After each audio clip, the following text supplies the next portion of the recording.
Hot Stove League season continues to roll on, and a name that has popped up on the Cubs' radar, according to Ken Rosenthal, is our old buddy Brooks Raley. Yeah, remember, he was a draft pick of the Cubs way back in the day.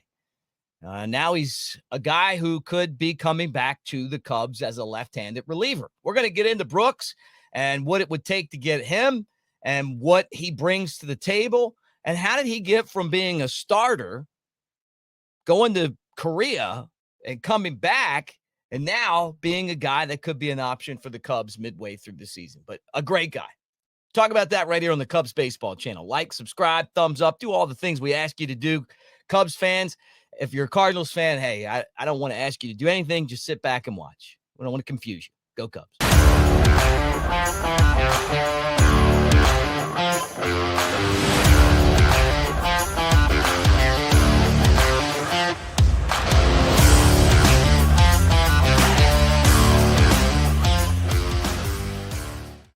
So everybody, welcome to the Cubs Baseball channel. Mick Gillespie here. Let's talk about left-hander Brooks Raley.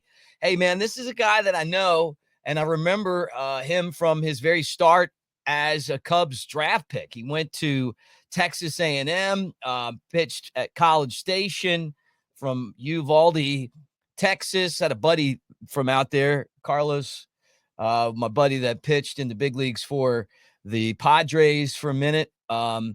And then, and from the same town, Brooks Raley. I remember Brooks coming to the Cubs, a 6th-round pick in 2009.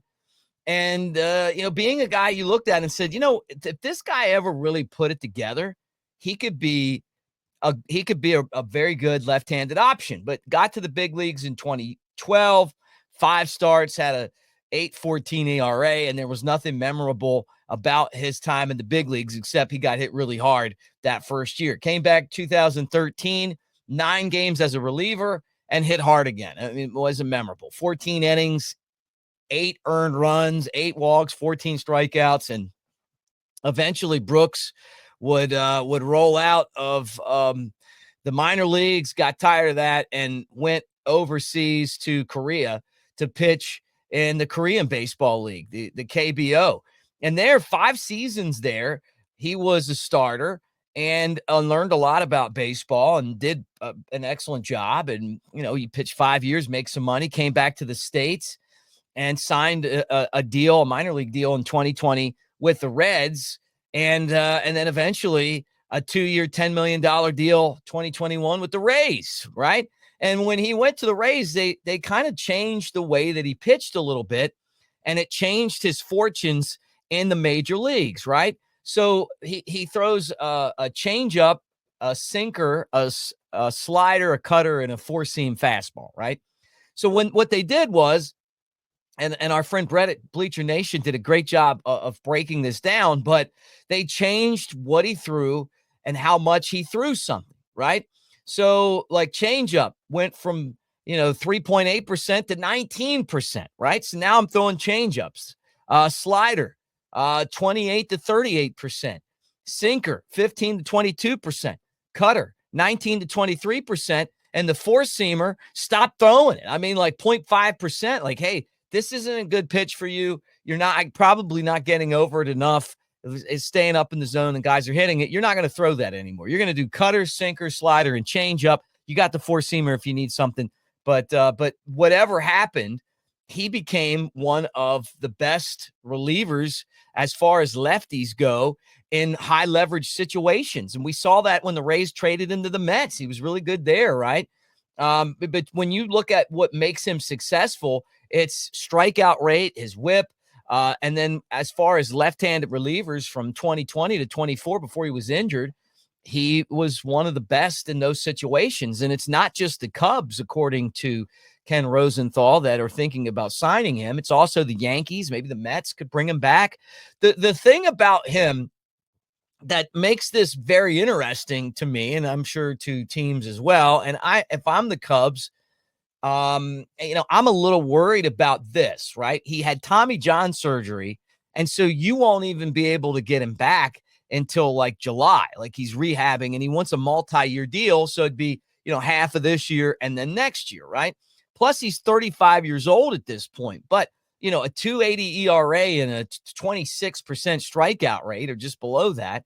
And what he did with the Mets, and then the fact that guys come back from Tommy John, and and they're pretty good. The Cubs have not shied away from signing guys that are hurt, or even drafting guys that are hurt, and then bringing them through, and kind of taking advantage of, hey, well, you know what, we're going to get this guy right now, and we'll be patient with him, and then when he's ready to go, it's Tommy John. You come back. Sometimes you throw harder than you did before, and I don't think with Brooks Raley that he's a hard thrower, but it's just that his left-handed success coming out of the bullpen is something that I'm sure that the Cubs would like. Now the Yankees are thinking about doing it too, and I almost feel like with the Cubs and where their front office is right now, that whatever those resources are that you're going to have to pay for a guy that's not going to pitch until July, you may just need to use some for someone that isn't injured, right?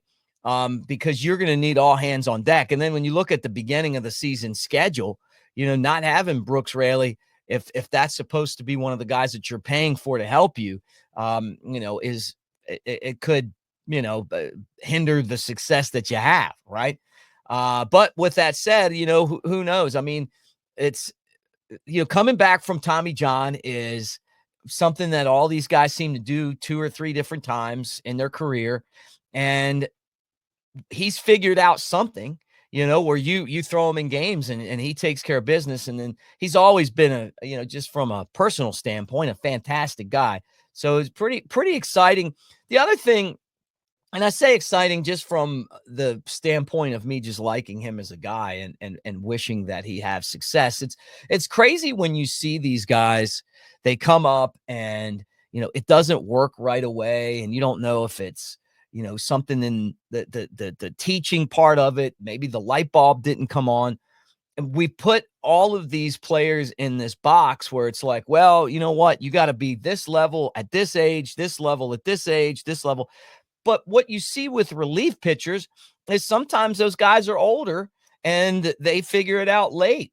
But at the end of the day, you just want to get outs, right? And that's what Brooks Raley has been able to do. I remember seeing him pitch for the Reds and being like, man, I never thought that he would make it back here, because a lot of times you go overseas and it's a dead end. You finish up out there, make some cash, you get back home and you start a family and you're done playing baseball, you're coaching. But being left-handed also is an area where if you're a left-handed pitcher and you figure it out, they'll figure out a way to put you on the team and pay you for being there. So we'll keep an eye on this one. Again, the big thing here is that Brooks had Tommy John surgery. He's a free agent, and they're talking about a multi-year deal. So maybe they give you like a discount for this year, and then next year, that you're paying for him to come in and be someone from the very start. And it could be one of those where you look back and go, hey, that was a great move. But I just feel like if I'm this front office, I've got to throw all in on now. And I don't know if I'm going to be around in July to even, and I don't mean that they're going to get fired. I mean, in contention. And you look at the schedule that the Cubs play in April. If they don't take care of business early, they could be so far back. And I know with the wild cards, you never really feel like you're totally out of it, but that schedule's brutal in April. And so you can't win it in April, I've heard, but you can certainly lose it in April. So we'll see what happens. If they end up going somewhere around 500 to start the season or better, hey, that would be great. And I guess that's what our hope is. But Brooks Raley, if he came back, I think it would be cool. Just a great story. And it's interesting, Rob Zastryzny's one of these guys too. You draft, they go out, and then, they have eventually come back. Tyson Miller, one of those guys who they drafted, they developed, and then he went somewhere else, and then you bring him back. And it's funny how baseball works that way. It's fun that way. We were talking about Marcus Stroman being available for the Yankees. I wouldn't be surprised if there's some people that are saying, no, we don't want him. You just kept hearing reports, different stops he's had, that he's not always the most popular guy amongst the clubhouse or the front office. That's why I wasn't really that surprised that the Yankees are trying to move him out. And it's like, look, man, $18 million for a guy that pitches as well as he does. I don't think that's a bad deal, but I just don't see any chance that he's coming back to the Cubs. And I feel like that was kind of part of it. It almost felt like last year when he had that option that everybody was hoping he opted out. And when he did, we were a little surprised. He got the deal from the Yankees. And I think people were kind of just like, hey, move on. And then all of a sudden you hear him like, hey, he might come back. I don't think so. But Brooks Raley could. We'll see what happens there. But you guys tell me what you think in the obviously in the comments section. Appreciate all of you guys for being in here. Look at the wide angle view for you guys in the studio. We're going to do shows this week, trying to just get through this hot stove season and figure out what this roster is going to look like. It feels like the Cubs might have something going with some third basemen, but a lot of people and there's a lot of buzz now that Matt Shaw is going to get a real look at this position. So that tells me if that's the case, that the Cubs aren't going to go out and try to sign someone that would be the guy who would start there every single day. So thank you for being part of the show. And again, we'll do it again tomorrow unless something breaks, but go Cubs. I think this is fun. You see guys, come back, can be a contributor to this team. Have a great day.